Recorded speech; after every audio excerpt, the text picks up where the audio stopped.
Civil engineering pass কৰি junior engineer পদৰ অপেক্ষা নকৰি অসম আৰক্ষীৰ ড্ৰাইভাৰ কনিষ্টবল পদত চাকৰি লাভ কৰিবলৈ সক্ষম হৈছে বিষ্ণুপুৰ অঞ্চলৰ এগৰাকী যুৱক। ভাৰত ভূটান সীমান্তৱৰ্তী চিৰাং জিলাৰ বিজনীৰ উত্তৰাঞ্চলস্থিত বিষ্ণুপুৰ অঞ্চলৰ ৩ নং দৈলংঝাৰ গাঁওবাসীৰ বাবে আজি এক গৌৰৱময় দিন। গাঁওখনৰ ইতিহাসত প্ৰথমবাৰলৈ অসম আৰক্ষীৰ ড্ৰাইভাৰ কনিষ্টবল পদত নিযুক্তি লাভ কৰি গাঁওখনৰ নাম উজ্জ্বল কঢ়িয়াই আনিবলৈ সক্ষম হৈছে ঋষিকেশ ৰায়। ইমান বছৰৰ ভিতৰত ৩ নং দৈলংঝাৰ গাঁৱৰ পৰা অসম আৰক্ষীৰ চাকৰি লাভ কৰা কোনো ব্যক্তি নাছিল। সেইবাবে ঋষিকেশ ৰায়ৰ এই সফলতাই গাঁওবাসীক আনন্দত উৎফুল্লিত কৰিছে।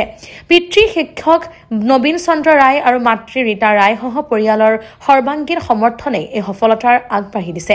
চিভিল ইঞ্জিনিয়াৰিং পাঠ্যক্ৰমত উত্তীৰ্ণ হোৱা ঋষিকেশে জুনিয়ৰ ইঞ্জিনিয়াৰ পদৰ খালী স্থানৰ অপেক্ষা নকৰি অসম আৰক্ষীৰ ড্ৰাইভাৰ কনিষ্টবল পদৰ অংশগ্ৰহণ কৰি চাকৰি লাভ কৰিবলৈ সক্ষম হয়।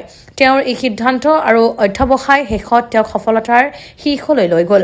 আজি তেওঁৰ গৃহত সাংবাদিক ৰাজীৱ বৰ্মন আৰু গাঁৱৰ VCDCৰ সদস্য আশানন্দ মণ্ডলে উপস্থিত হৈ ঋষিকেশৰ লগতে তেওঁৰ মাতা আৰু দেউতাকক কোচ ৰাজবংশী জনগোষ্ঠীৰ জাতীয় আওচা আৰু অসমীয়া ফুলাম গামোচাৰে সম্বৰ্ধনা জ্ঞাপন কৰে।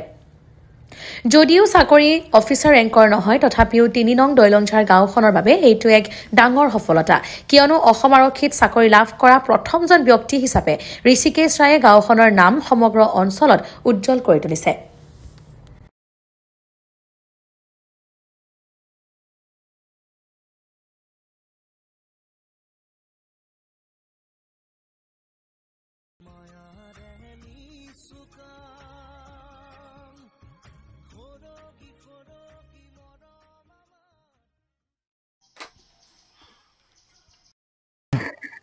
মোৰ নাম ঋষিকেশ ৰায়।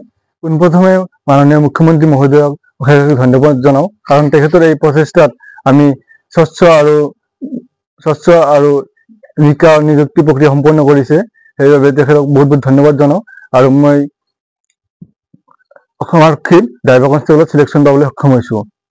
এই ক্ষেত্ৰত মই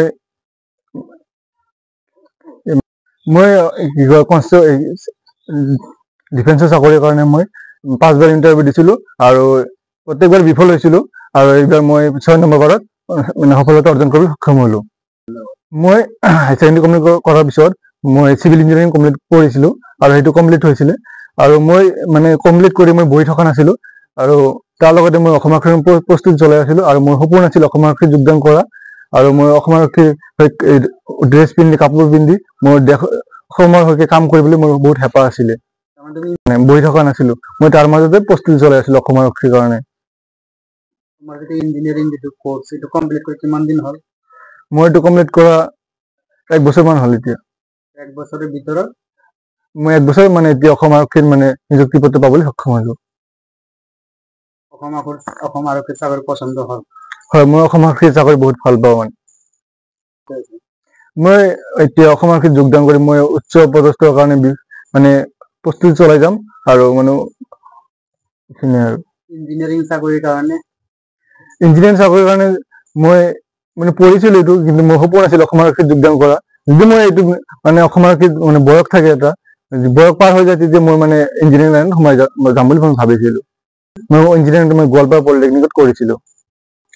মোৰ সফলতা ক'বলৈ গ'লে মোৰ মা দেউতাই বহুতখিনি সহায় কৰিছে, কাৰণ দেউতাই মোক যিখিনি বস্তু লাগে, যোগাৰ পাতি লাগে, সকলো দেউতাই যোগান ধৰিছিলে। আৰু মায়েও মোক খোৱা লোৱাৰ ক্ষেত্ৰত যিবিলাক ডায়েট মেইনটেইন কৰিব লাগে, বা খোৱা সোনকালে ভাত চাত ৰান্ধিব লাগে, সি মোক মিলাই দিছিলে। ফিল্ডত যাবৰ কাৰণে সময় লাগে, খাই কিনি ৰেষ্ট ল'ব লাগে, সেইখিনি মায়ে মোক মিলাই দিছিলে।